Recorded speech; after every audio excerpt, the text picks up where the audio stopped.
Hello and welcome A-League fans to another episode of the A-League's Download presented by Isuzu. What a great week of football. Auckland continue to soar at the top.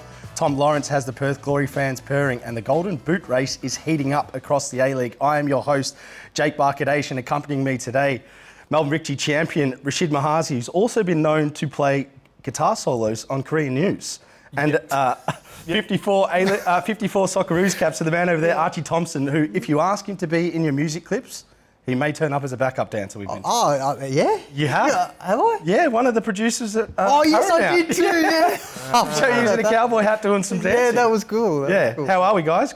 Yeah. Good to be here, Joe. Yeah, good to have you back. Archie, you did a lot of football over the weekend, so I can't wait to get stuck into it with you. But as you know, Download fans, it wouldn't be an episode without some of the great goals across the competition. Some bangers of this week, and we're going to go first looking at Archie's main man, Lachie Brook. Archie, this was one of the goals of the season, mate, in our eyes. Yeah, look, he just keeps getting better each week. A lot of confidence, but this Auckland side's humming at the moment.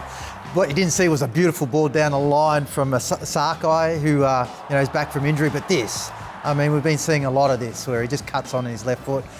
Maybe as a defender, you know that he's talented on his left foot. Why show him inside? But you could see immediately when he got the ball, he's thinking, I'm going to go direct, I'm going to hit it, and it was a sweet strike. We're definitely going to go into his game a bit more because you did call him early to be one of the players to watch in the season. He's before great. He started popping off. A player that we have called upon as a player to watch in this competition is the man out in Perth, Tom Lawrence and Rashid. It's not every day you score from a corner, but this one was very special.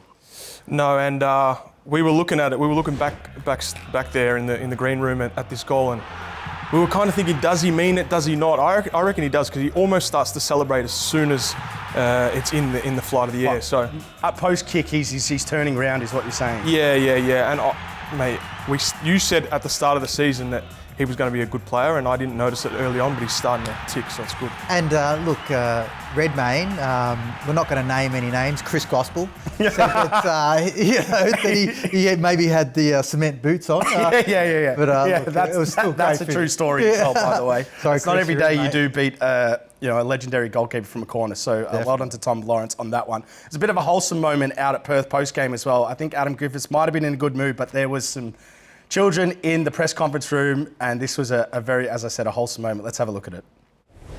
What about the little fellas? Do you want to ask some questions? There you go, guys. Any questions? Go give me a question. Something unique and novel. Can Perth Glory make the finals? Good question. Yes.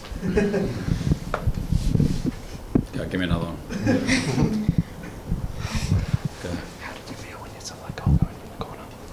How did you feel when you saw that goal go in from the corner? I think was that the third goal? Yeah, I was very happy, obviously. When you see any goal go in, just like a fan, you're excited. Sometimes you can't show too much because you want to stay composed, but I was very happy. A moment kids will remember, I'm sure, for the rest of their lives. Adam Griffiths, you don't see that every day. Asked for unique and novel and then responded with a one-word answer. He's a special man. Give me another one. I love his eyebrows and the little bow that he does at the end. Yeah, he was very, very good. We had to come back though. Sydney FC, we were looking at them very closely. They didn't have the best of performance against Melbourne City, but boy, did they come back with a big swing against Macarthur. Guys, this was a very interesting game. Archie, we want to go through this because they didn't have Al Hassan Touré, they didn't have Joe Lolly. Yeah. They inserted the likes of Patrick Wood and also Quintal. 3-0 win, back at second on the top with a couple of games in hand. I mean, how are you seeing them at the moment? Yeah, I think it was a way better performance than the following week, the week before, sorry. But I think with Macarthur, they'd be very disappointed because I remember Millet speaking about the two parts of their game that they wanted to improve on was possession of the ball and being a bit more lethal in front of goals. Well, that didn't happen for them. And that was due to, I think, the pressure of Sydney FC. And they needed a good performance because there's been a lot of, I guess everyone's speaking about Joe Lolly and they're not much of a team without them. And it has been true for the last few weeks that he's not been there. But so a bit of a statement in a way from them. Yeah, definitely. And the players that came in, Quintal, someone that we want to see play a lot of football because he's exciting to watch. And I was really pleased for Patrick Wood. I think a kid that went away from the club that is pretty much his boyhood club that he's grown up following and being sent on loan where you don't know if you're going to be back at the club that you love. and plays some minutes in Perth, comes back almost refreshed.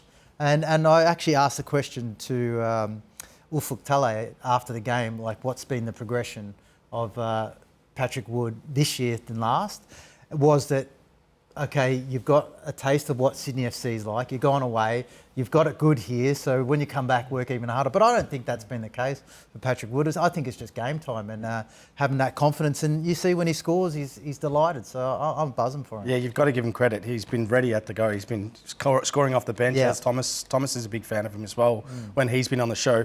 Piero Quispe, Camposano and Patrick Wood all got on the score sheet. Piero Quispe's first goal in the A-League. Rashid, we spent a bit of time at Sydney FC recently. I mean, what about their setup makes you realise that they're a top team in the competition?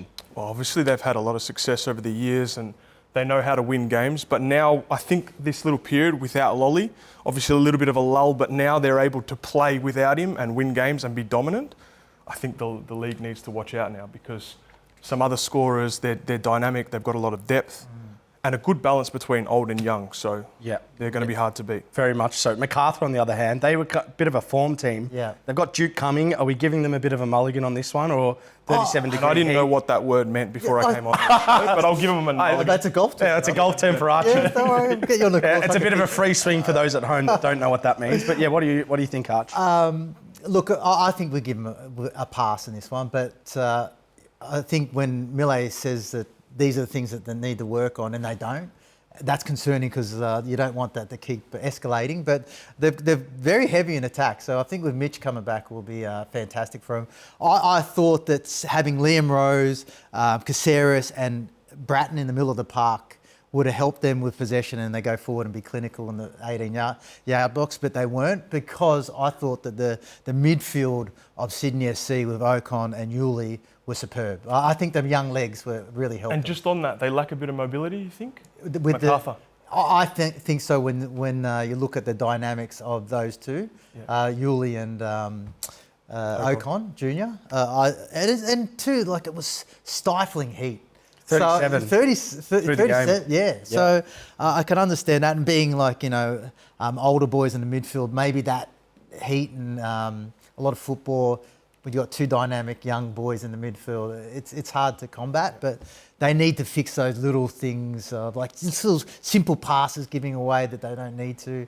But Sydney FC were good for their money. Yeah. Once Mitch Duke gets done on his presidential campaign, they'll be stronger. Well, the transfer window opens up this week, which will allow Mitchell Duke to be in the next squad. He's already claimed that he's going to go after 10 goals as well. So we're looking forward to seeing Mitchy Duke back in the competition. Rashid, we've got to go look at your old mob, Western Sydney Wanderers, who did almost the unthinkable, what the A-League does provide at times, come to a form team away from home. Melbourne Victory, they were really on a steam train. And they put up a really strong fight. They maybe weren't the dominant team in the game, but as a bottom team, they got the win with the 1-0 performance. What did you sort of see with them at the moment? Do you see them as a team that can kind of click into another gear to go get off the bottom of the ladder? I definitely think they can get off the bottom of the ladder. Do they have the players to make it to the finals? I think on paper they're quite good, but there seems to be some disconnection. I don't know whether it's between the coach and the players, the fans and the playing group. I'm not sure what it is, but they don't look convincing. Even with a win here, I didn't feel convinced that they should win that game. And looking at Melbourne Victory, they probably had better chances. They were more intent to win. We've just got to quickly, Rashid here, shout out to Santos as well. That's hit his arm and he's gone down like potato spuds there with his face. And Costa Barbarouses, I think it's one of the greatest penalties of all time. Rashid, you're tipping that maybe the keeper was a bit too close to the ball for Costa's liking. Yeah, sorry, Costa, but I reckon after you kick that, it looks like you run forward because you've I've mishit that, and then you turn to waddle off. Costa, we're going to need your rebuttal on that. But Archie, they've only scored one goal in open play in their last 6 games. Yeah. So that front third, even though their XG's high, sometimes they've had higher percent possession. That's been a real problem for them. I mean, how do they fix that? Yeah, it is hard because I feel like Qual's great and he'll disrupt the defence because he'll absolutely chase everything down. Probably not prolific in terms of scoring goals. They need a number 9 and they need a 10 to be able to create more, I think. Because you talk about XG, but I always hear this XG. If you're not putting it in the back of net, what does that mean? Like, you know. Agreed. But I will say about the penalty, and this is this understanding about handballs and what's handball or not.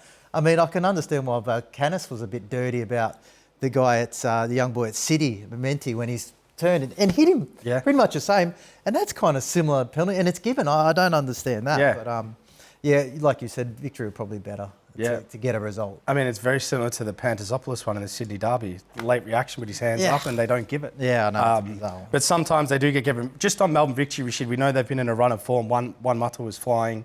Obviously, the problem for Melbourne Victory was getting goals. They couldn't do that on the weekend. They were the better team in the game. Was it just one of those days? Do you think that it's just a small blip? They're going to get back on the train that they were on? Definitely. Yeah? Definitely. I saw a turn in there, and now that Mata's starting to tick, I see that team as being one of the ones to beat, and they'll go on and make finals. I think they'll even progress to at least the grand final for me. Just before we get into Brisbane, Charles and Duca signed off an analytics platform for everyone at home. Yeah. So we're playing some money ball at Melbourne Victory now. So how good is that? Let's see. Where did this from? I don't know. It's from Jamestown Analytics. If you guys listen to the coverage on Paramount, I put it out there. But it's like Football Manager all over again, signed from the J3. But it's what Brighton and Hove Albion use in the Premier League. And they only sign players and coaches from it. And its purpose is to find undervalued players. Oh, there you go. So let's see if Let's the hope data-driven I hope decision- it works, huh? Yeah, maybe we wouldn't got signed if that was being used. They said Jake doesn't run. But anywho, if we go to Brisbane Roar now, we've loved watching Brisbane. They've been fiery. They've been pushing, they've been fighting, they've been scraping goals and results. But their last run of games has not been the best, guys. We've got to talk about them. Their last 6 games, I'll just read them out, and this is from recent to the 13th of December.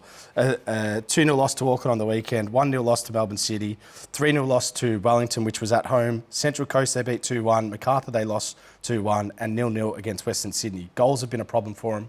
Archie, I mean, what's your feeling around them? Because we know they've brought a lot to the aggression side, but it's not stacking up to results at the minute. Yeah, look, it's a tough one.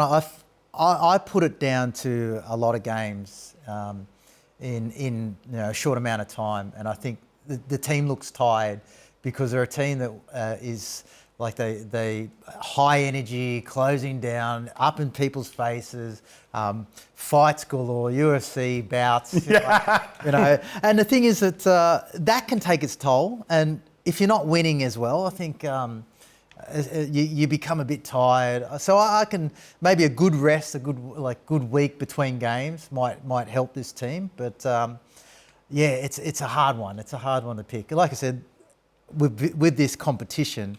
And we talk about Western Sydney, they could go on a little run, Victory went on a little run, Brisbane might go on a run. So, and you don't know with results because they can quickly change in this league. So I put it down to tiredness with the amount of games they've played, and it might just need a week and a good recovery, and they're at it again. Well, Rashid, they've also had the second fewest goals in the competition. They had a really good start to the year defensively, but now they've slipped to the 4th best defensive record. They've been conceding some poor goals. I mean, what's your view of them getting back on the horse, as Archie's saying, and making finals? Well, this last game, I guess they were missing some key players, so that makes it obviously a little bit more difficult. As Archie said, I would say they were probably tired. But even in the early stages when they were winning games, I didn't really understand why they were winning, except for just creating chaos and a mess and just being a hard place to play at. But I don't see them going on and being one of the stronger teams for the rest of the year. I don't know if they even make finals, to be honest. Right. So then if we think about their strikers, they've got 3 strikers, a bit similar to Macarthur, who have brought in Mitch Duke. Nick D'Agostino has been rumoured to them. We know he's an elite player. He's been around the Socceroos. Popovic likes him. He did really well for Melbourne Victory. It seems like he's going to Brisbane Roar. I mean, can that change their fortune, Archie? Well, I mean, I think Chris Long, Vidic, Ruse, those guys, and Daggers, like they're very similar, I think, in strikers. I think D'Agostino's probably a little bit better, and he's got a bit of time in Europe where that's probably helped his game. But the fact is, you've got to get the ball to him to score goals and create goals. That seems to be the thing that's breaking down for Brisbane because they haven't got someone to get them in a position to score goals. So I don't know if that's going to change their form around having a player come in like that. It does give them another option, But let's see what happens after a week. Well, Jay O'Shea's out as well. And that's a big loss for them. Yeah. One of the players that I do want to give a shout out to is Quinn McNichol, who I started to notice over the last few weeks, particularly on the weekend. And when they were, struggling through the game, and I didn't see too much of other players standing up, he's demanding things. He's getting the ball. He's running at people. His trickery. He's putting balls in behind. Didn't you get word from the Joeys about what some people in camp were saying about him? Yes, as well? someone in camp who I can't mention said that he's the best player at the Joeys. So. Yeah, so Brisbane potentially have a diamond in the rough there. We'll be keeping a very close eye on him at the download. A team that you can't take your eye off is Auckland at the moment because they just continue to churn out results, whether it's an aggressive manner, whether it's ugly, or whether it's in style. They are well and truly at the top of the ladder. Sydney's behind them with a game in hand. Archie, we've got to go into this, but the Lachie Brook effect here as well. I mean, what are you seeing with them and why are they so convincing at the top? I think they've got quality all over the park, and they can defend, they can attack. I think now you've got Sakai back, Pinnaker in the middle of the defence. They look very settled at the back there, and then this guy, Lachie Brooks, up front. I have to give another shout-out for shouting out players is Jesse Randall. Wow, great call. I've been really impressed with that kid, and because he's really dynamic, he's quick. Whenever I saw the game against Brisbane, even like an outlet, so they don't necessarily have to play the football to go out, but they can hit it directly to him. And now he looks very confident on the ball. He's scoring goals. So I think he's been outstanding. So those two guys like Brooks and Randall, and then you've got the option of Cosgrove. Jermaine May's not even in the starting. Gygos as well. Gygos. Yeah, so, they're not even... They're a team that are very, very impressive. I think they're carrying the torch for us. Absolutely. And just on Jesse Randall, I saw him in the pre-season before Cosgroves came, and Corica was starting as a sole number 9 in the Australia Cup. Yeah. So he obviously has a lot of trust and faith in him, and he is rapid. Rashid, the combination, we saw Cosgrove get that ugly goal and almost bully the few of the Brisbane defenders on the corner. And then you've got the balance now of Lachie Brook with that X factor. Have they kind of got that different method of play to be able to win in different ways, you could say? 100%. Set pieces. Even what you're saying, Randall, I was so impressed with him. Yeah. He's got both feet. He can play in behind. He can set pieces. And Lachie Brook is starting to really impress. You called it early, but he's fantastic. And I think they have. They start him in that 9. I think he's better where he's positioned out in the wide area. I agree. We can run at him. Yeah, I'm going to put you both on the spot here, but can they win it, Auckland? Yes.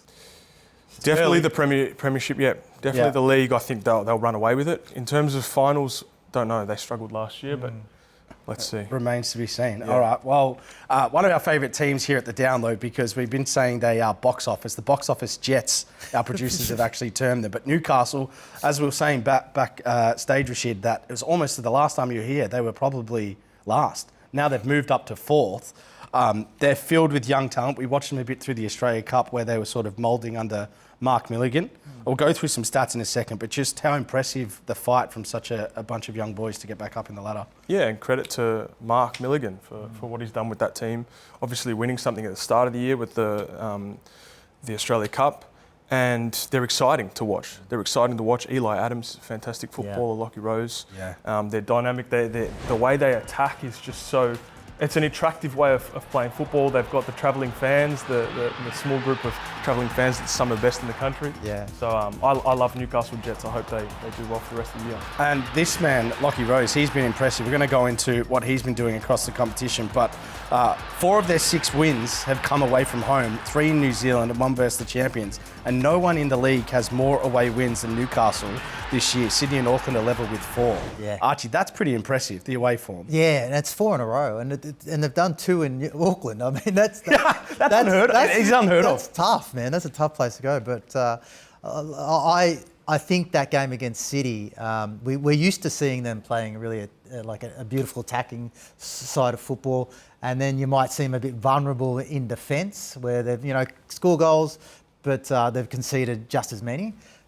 Yesterday was a really good defensive performance because they bide their time, and Lockie Rose, we don't see Ferreira make too many mistakes, but you still have to be pouncing on it. And he was doing a lot of running, selfless running, and not getting the ball, but he was still alert. Great finish, and I watched that game. They pressed for the whole 90 minutes.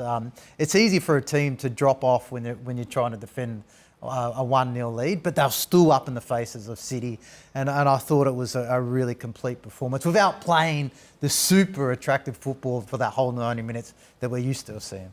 Rashid, a big sort of flaw around Newcastle as we'll move into the Golden Boot race is just maintaining form, consistency. Can they, in a short summary, can they do that?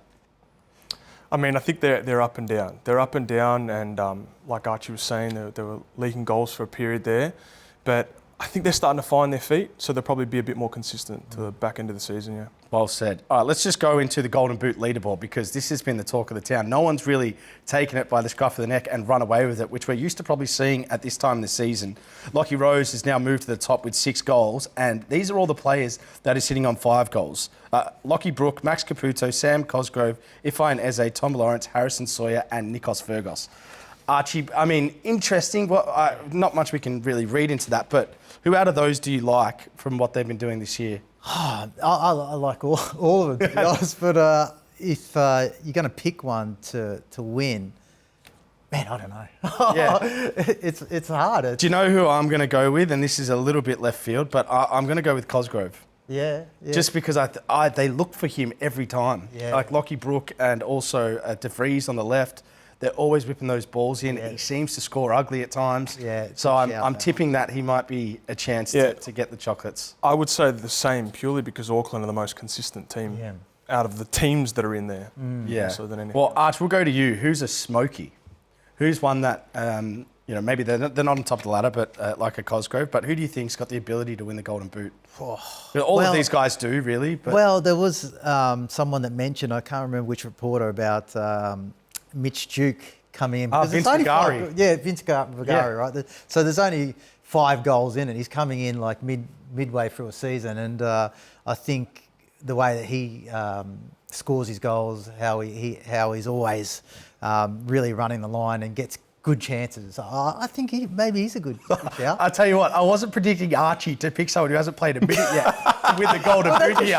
But this is why we are the hot take channel across the A-League media. Archie just covered. We are the best one. but it's interesting. I've got to stop doing predictions because you look at that list, right, and there's no real standout names. And it sort of lends itself to even the teams. There's no real standout team. Maybe Auckland is there, but anyone can almost beat anyone on any day. Well, Joe Lolly's, to your point, Rashid, Joe Lolly's not in sort of in the picture at the minute, but he's on 4 goals, so he can come back in and do some damage.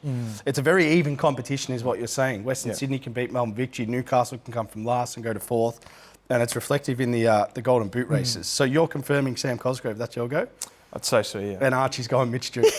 I tell you what, if you are right, we've got to get Archie a prize here at the download. But I'll go Cosgrove. My second one. Maybe we'll get him a new driver here from the team at the download. That might be a good shout. But anyway, let's move into the Ninja A-Leagues because we love watching what the women are doing across the competition. Some of the best goals we've seen have been coming out of the Ninja A-Leagues, and none better than Peter Trimmer. She scores again in this win for Central Coast against Newcastle in the F3 Derby. Let's have a look at this one. Guys, just to go through some stats around Central Coast at the minute. They lost 3 of their first 4 as defending champions, but they've sort of tilted back the ship. They've now only lost 1 of the last 7 and are up to 3rd on the table.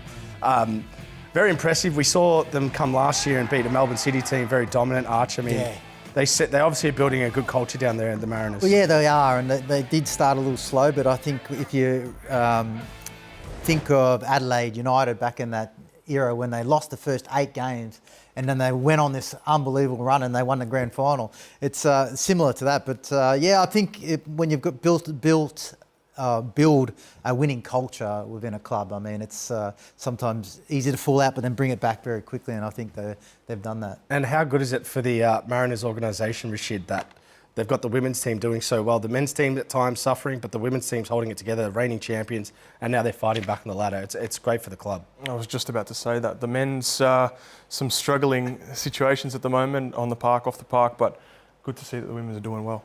And the second goal there, I might add, Annalise Rasmussen from Central Coast. She's on 8 goals. She's actually winning the Golden Boot. A wonderful finish.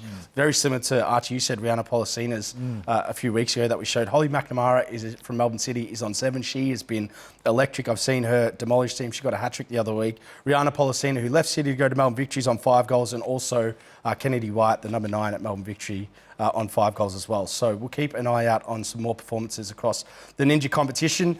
For all the download listeners at home and supporters of the show, one, we love you and thank you. We are putting up a post, as you'll see, every Sunday night of questions you can ask us here on the show that we can answer. And there are some absolute pearlers today, guys. So we're going to be throwing some audience questions at you. This is from OMR Arja on Instagram. And I'm going to go to you, Rashid, first. Are Western Sydney's finals hopes still alive? I don't think so. Okay, can we elaborate? For the games where they've dominated, they've probably lost. Yeah. And the games where they've sat back and just played on the counter, they're the games that they've won. And that is a fact, by the way. The 2 games that they've won, the Derby and against Victory, or the most recent ones, they've had way less possession. And the games they've lost, they've been very close or above them. Yeah, and I think, again, that lends itself to lacking a creativity player and a goal scorer. So it's sort of just scoring on the counter or from throw-ins from random situations like that, which you can't really rely on. And I don't think they can rely on playing the way they played against Melbourne Victory to get enough wins to get them to the final, because, one, it's too high octane. Like, they're just going to get injuries if they play like that every week. And also I just don't think they're not really relying on themselves, they're relying on the other team making mistakes. Well said. Archie, you quickly, Western Sydney. Champ. Yeah, it's hard.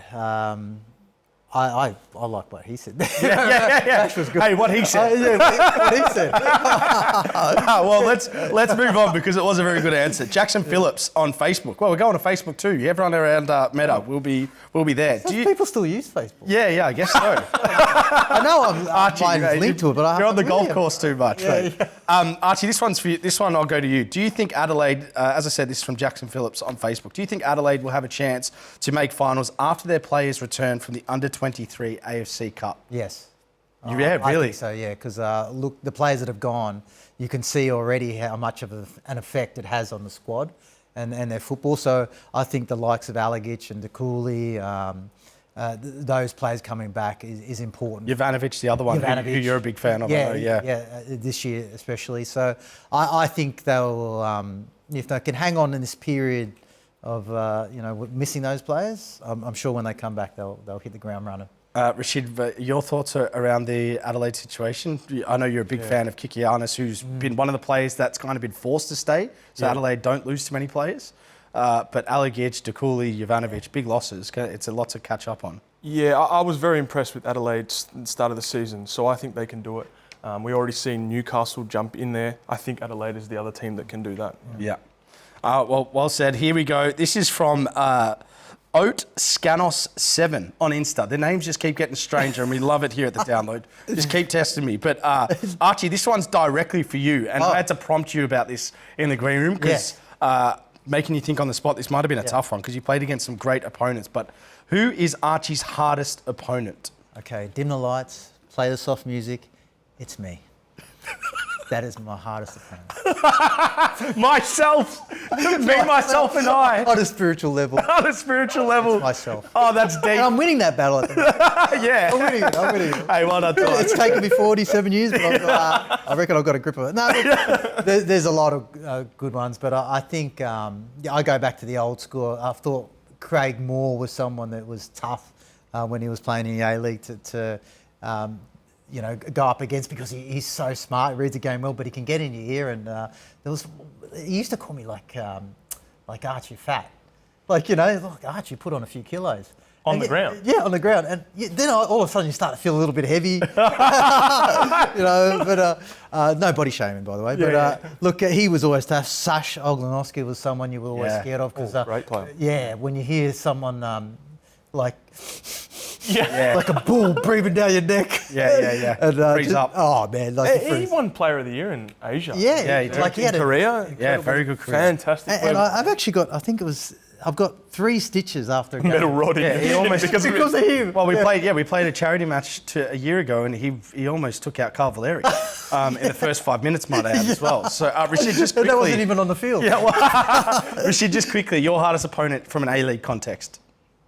Ninkovic. Milos Oh, Ninkovic. good one. Definitely. Sydney faithful will love that. Great answer. Well, guys, I want to thank you for a wonderful show. Rashid for coming back. Archie, as always.